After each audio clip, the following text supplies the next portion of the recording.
जय हिंद। इसके पहले के वीडियो में मैं आप लोगों को हिमालय से निकलने वाले नदियों के बारे में बताया था और आज इस वीडियो में गंगा के उद्गम के बारे में समझते हैं कि गंगा का उद्गम कहाँ से होता है। तो सबसे पहले हम इस बात को देखते हैं कि जब दो नदियाँ एक दूसरे से मिलती हैं तो मिलने के बाद वो किस नदी के नाम से आगे बढ़ती है। तो मान लीजिए एक नदी ये है और ये दूसरी नदी आके मिल रही है बी, ये दोनों यहाँ पे आके मिल रहे हैं और यदि इन दोनों नदियों की गहराई एक बराबर है तो जो आगे बढ़ने वाली नदी होगी उसका नाम सी होगा, न तो ए होगा और न तो बी होगा।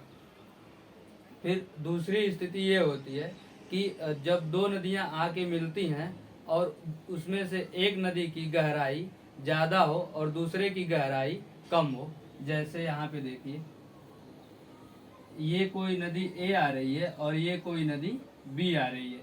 ये गहरा ज़्यादा है, ये ज़्यादा गहरा है और ये दोनों आके यहाँ पे मिल रही हैं। तो इनके मिलने के बाद से जो आगे बढ़ने वाली नदी होगी उस नदी का नाम ए होगा। अब देखते हैं गंगा के उद्गम के बारे में। तो गंगा का उद्गम बद्रीनाथ के पास संतोपथ नाम का एक ग्लेशियर है, जिसके एक सिरे से अलकनंदा नदी निकलती है और दूसरे सिरे से धौली गंगा नदी निकलती है। ये दोनों नदियाँ एक दूसरे से आके और विष्णु प्रयाग में मिलती हैं। अब इन दोनों नदियों में अलकनंदा नदी की गहराई ज़्यादा होती है, जिस वजह से ये आगे नदी अलकनंदा के नाम से बढ़ती है। फिर कुछ दूर जाने के बाद अलकनंदा नदी में नंदाकिनी नदी नंद प्रयाग में आके मिल जाती है। यहाँ भी अलकनंदा की गहराई ज़्यादा होती है, जिस वजह से नदी अलकनंदा के नाम से आगे बढ़ती है। फिर कुछ दूर जाने के बाद से पिंदार नदी अलकनंदा नदी से आके मिलती है कर्णप्रयाग में। तो यहाँ भी अलकनंदा नदी की गहराई ज़्यादा होती है, जिस वजह से आगे की ओर नदी जो बढ़ती है उसका नाम अलकनंदा होता है। फिर अलकनंदा नदी में मंदाकिनी नदी, जो कि केदारनाथ के पास चाराबाड़ी नाम की एक ग्लेशियर है, जहाँ से मंदाकिनी नदी का उद्गम होता है और ये अलकनंदा नदी में रुद्रप्रयाग में आके मिलती है। यहाँ भी अलकनंदा की गहराई ज़्यादा होने के कारण नदी अलकनंदा के नाम से और आगे की ओर बढ़ती है। फिर बात करें उत्तर काशी जिला के गंगोत्री ग्लेशियर के पास गोमुख नाम की जगह है, जहाँ से भागीरथी नदी का उद्गम होता है और ये भागीरथी नदी आगे की ओर बढ़ती है।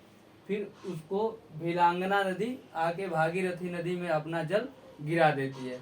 भागीरथी की गहराई ज़्यादा होने के कारण भागीरथी के नाम से ये नदी आगे की ओर बढ़ती है और देवप्रयाग में आके अलकनंदा और भागीरथी दोनों नदियाँ मिलती हैं।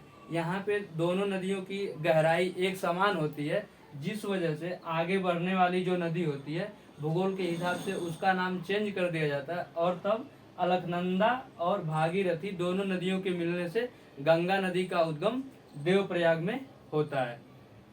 दूसरा बात करें कि जो भारत का सबसे ऊंचा बांध है तिहरी बांध, वो भागीरथी नदी पर है और ये जो तिहरी बांध है ये अर्थ फिलर बांध है और भाखरा नांगल जो बांध है वो ग्रेविटी फिलर बांध है।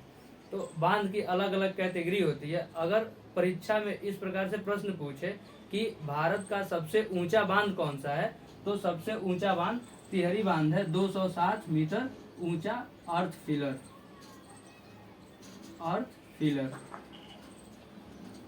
और भाखरा नांगल बांध की बात करें तो उसकी जो लंबाई ऊंचाई होती है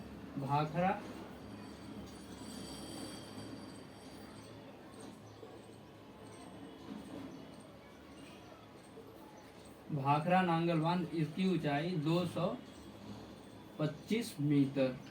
ये ग्रेविटी फिलर बांध है।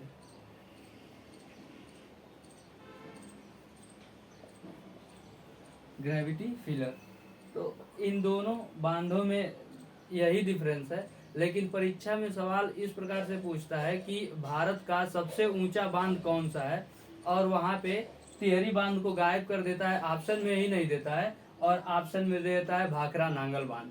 तो उस जगह पे हम लोग भाखड़ा नांगल बांध को ट्रिक करके चले आएंगे। लेकिन अगर आप किसी कमीशन लेवल का पेपर दे रहे हैं और वहाँ पे पूछता है कि भारत का सबसे ऊंचा बांध कौन सा है, तो उस पेपर में जब भी पूछेगा किसी स्टेट लेवल के पेपर में, तो ये जरूर कहेगा कि भारत का सबसे ऊंचा गुरुत्वीय फिलर बांध या फिर अर्थ फिलर बांध। जब गुरुत्वीय फिलर बांध का नाम लेगा तो हम लोग भाखड़ा नांगल बांध को मारेंगे ट्रिक, और जब अर्थ फिलर का नाम लेगा तो तिहरी बांध को ट्रिक किया जाएगा।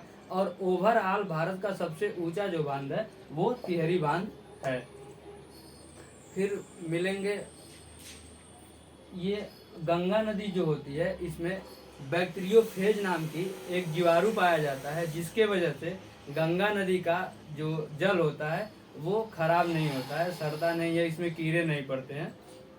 गंगा भारत की सबसे ज़्यादा पवित्र नदी है, और उत्तराखंड में चूँकि जो लोग गंगा जिस नदी को मानते हैं वो भागीरथी को ही गंगा के नाम से मतलब गंगा नदी भागीरथी को ही मानते हैं। और यही सेम कंडीशन पश्चिम बंगाल में भी होता है।